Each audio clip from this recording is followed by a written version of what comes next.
What up, Fight World? It's your boy Ego, and I'm back with some more boxing. Now, I just had to do this because I'm reading far too many things, so I had to cover it. Adrian Broner. If you guys seen the fight last night, you'll know it stopped fifth round. The corner stopped it. Gavin Reese's corner stopped it. Adrian Broner wins via TKO. And my biggest thing is, hate him or love him, the kid has skill. He has a skill set. He has talent. Whether you think he's fought enough people or not. I mean, there's no denying he has hand speed. He has an inside outside fight game, and he fights and throws punches with bad intentions, and he's on a KO or TKO streak. So my biggest thing is, even if you hate the guy, because personally I don't care for a lot of his antics and in terms of never being serious and always answering with like flashy. Yeah, my best shot is me taking a picture. I'm pretty. Like, I mean, you could tell he's been inspired by the Roy Jones Jr.'s, the Muhammad Ali's, Floyd Mayweather's of the world, and he's trying to build his brand. Rapping when he comes out, it's kind of corny. His song didn't sound good. None of that. So I don't care about that. But when I talk about boxing, I'm talking about just that, boxing. I don't give a shit about him brushing his hair, rapping on the way out, dancing. I don't care. I want to know, how does he perform when he's in that ring. And a lot of you guys say just asinine comments like, he needs to stop brushing his hair and stop fighting bums. Like, first of all, what is your definition of a bum?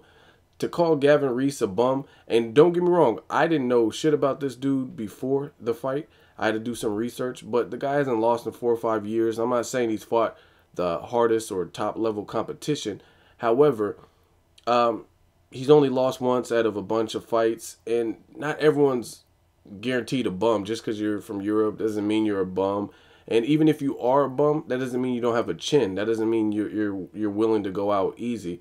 Like, a lot of people take this sport for granted in the fact of everyone's a bum. Like, these people, this is how they feed their families. And I don't know many people that are willing to take a voyage from the UK all the way to America just to get embarrassed and go back for a paycheck. Like, I'm sure he could get fights in the UK, be close to family, and that kind of thing. So just as far as calling everyone bums, I don't think this guy was a cab driver. It looks like he has heart. It looks like he has a chin, and he came to fight. So I just think the bum term gets overused a lot. Again, I'm not saying he fought the toughest, stiffest competition. They did weigh the same amount on fight night. They both weighed 150. Adrian Broner can't really help it if a guy is shorter or if he has a reach advantage. And the guy knew all of these advantages and disadvantages before signing the fight. So stop using the size comment, because people leave comments and you're not even informed. They weighed the same amount. Again, you can't control a height discrepancy or anything like that. And the funniest thing is the hypocrisy that I see in the sport.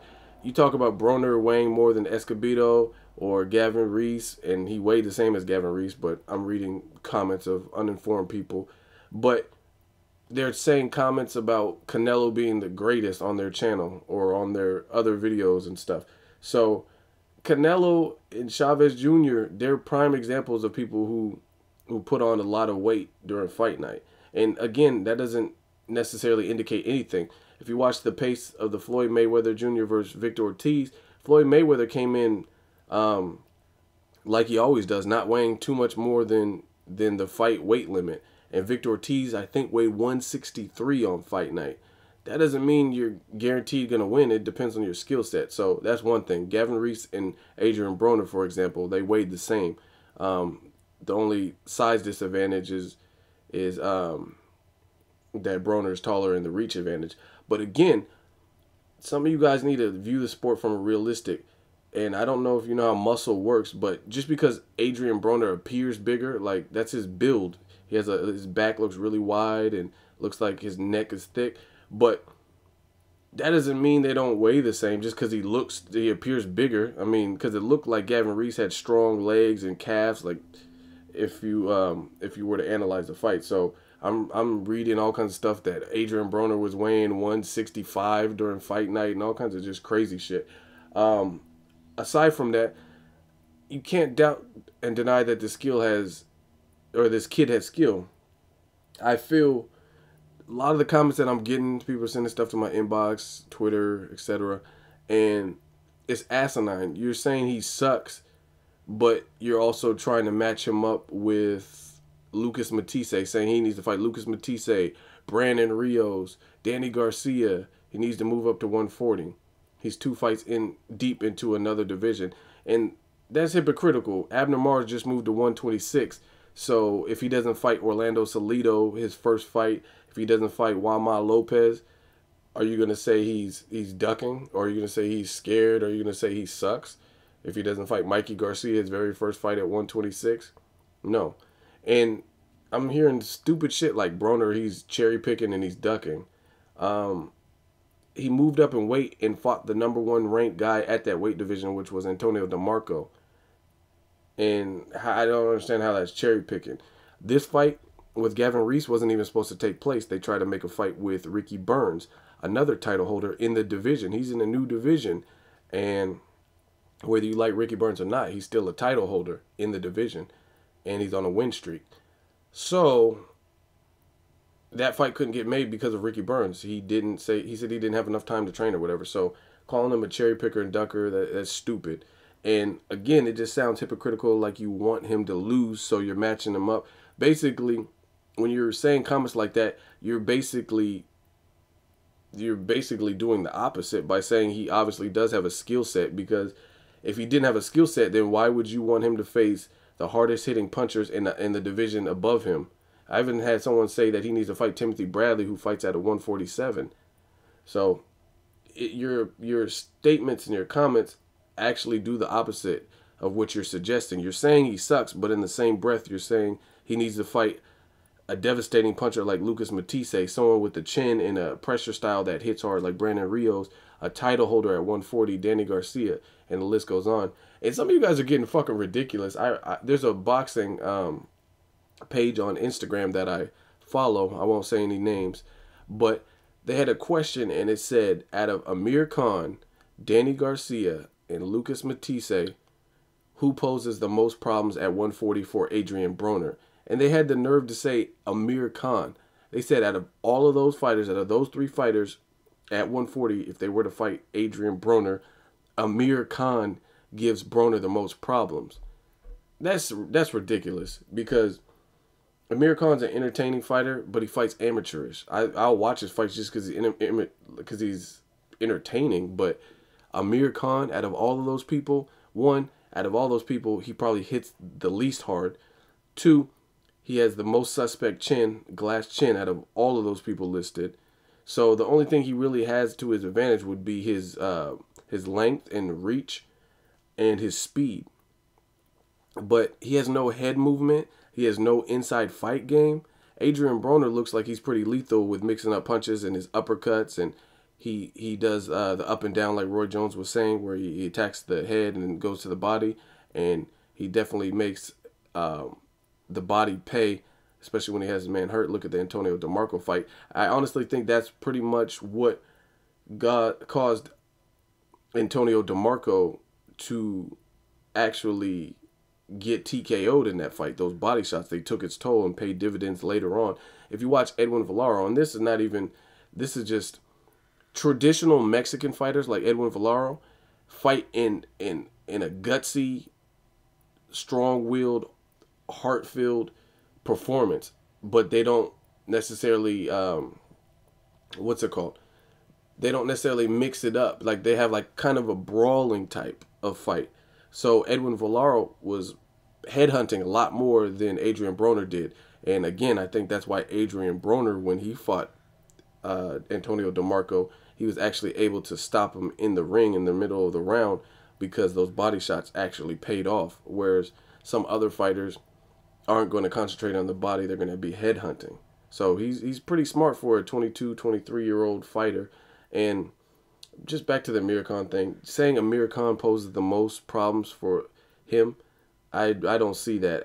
I think Lucas Matthysse would be a damn tough fight, because Lucas Matthysse is a title holder. He's been fighting for his respect. I don't think he should have lost to Zab Judah or Devin Alexander. Definitely to Devin Alexander, I don't think he should have lost that fight. So in my eyes, he's undefeated. He has a chin. He hits like a freight train. I mean, that would be a problem, because that would be a good fight, because he's patient and he also works the body as well. So I'd be anxious to see what would happen with that. Danny Garcia, him and Adrian Broner are friends, so I don't even know if that fight would even ever take place. But that would be another good fight. Same thing with Brandon Rios. The only thing with Brandon Rios, um, it could go one of two ways. Either Brandon Rios would get just completely annihilated because he doesn't really have much of a defense and he's a come forward fighter, and he might get tagged like a Arturo Gatti versus Floyd Mayweather, where he just can't get in. Because if you watch the Brandon Rios versus Richard Abril was outboxing the shit out of Brandon Rios. If Adrian Broner's power is enough to keep Brandon Rios at bay, because Brandon Rios has a chin, so if he moves up to 140 and his power transitions to how devastating it is at 135, then I don't really see Brandon Rios offering much. But if Brandon Rios could take his power no problem and put a lot of pressure, then that would be an entertaining fight, because I don't know what would happen at that point, because it would come down to will, heart, and stamina. And we know Brandon Rios is heavy-handed as well, so that would be a good fight. So I see that fight going one of two ways, just depending on what happens and how his power looks at 140. But Brandon Rios gets hit a lot. Watch the fight with Mike Alvarado. So it just really depends on the game plan and that kind of thing. But either way, I think Lucas Matthysse, Brandon Rios, Danny Garcia are all much tougher fights than Amir Khan for Adrian Broner. But again, these comments that you guys are leaving are just fucking ridiculous. Saying he sucks, but you want to see him fight Lucas Matthysse in these tough fights. I want to see these fights too. Other thing, Brandon Rios is top ranked. Adrian Broner's golden boy. Who knows if that fight will happen? Did we see Mayweather and Pacquiao? Did we see Nonito and Abner Mares? You know what I mean? So based on the golden boy and top ranked dispute, who knows if that fight will happen? Danny Garcia, again, he's friends with Angel, and Danny Garcia and Adrian Broner, they're all friends. So who knows if that fight will happen? Only time will tell. But it's funny that you guys are trying to match all these people up. I never, even Antonio DeMarco, after he beat John Molina, I never read one comment that said Antonio DeMarco needs to move up and fight Lucas Matthysse or Danny Garcia. I don't see anyone requesting Lucas Matthysse versus Jason Litzau. That's my point. So obviously you must know he has some level of skill, even though you're saying that he's garbage and he's fighting bums, if you want to see him fight these tough opponents, because these are all tough fights. 140 is a stacked division, and I'm not doubting that, and I would be anxious to see. But as far as his progress, the kid has skills. He's developing nicely, and just stop with the hypocrisy. Again, saying Broner sucks. At least he's had his coming out party. Canelo hasn't even had his coming out party. Look at Canelo's resume and look at Broner's resume for who's in their division, in the media division. At least we could say Adrian Broner moved up a division and fought and dominated the #1 ranked person in that new division. Canelo hasn't moved up to 154 and fought the #1 ranked person. May 4th, we're going to see what he's all about when he fights Austin Trout, because that's a ranked opponent. He's on a win streak, and it's someone who's a true 154-pounder. So only time reveals. But as of right now, we haven't seen Canelo fight anybody who is in their prime, equal in size, and somebody who's on a win streak in their prime of their career. But we will, May 4th, so that's to be determined. Let me know what you guys think. Is Adrian Broner overrated? Is he the real deal? Does he suck? Is he garbage? Let me know what you think. Who do you want to see him fight next?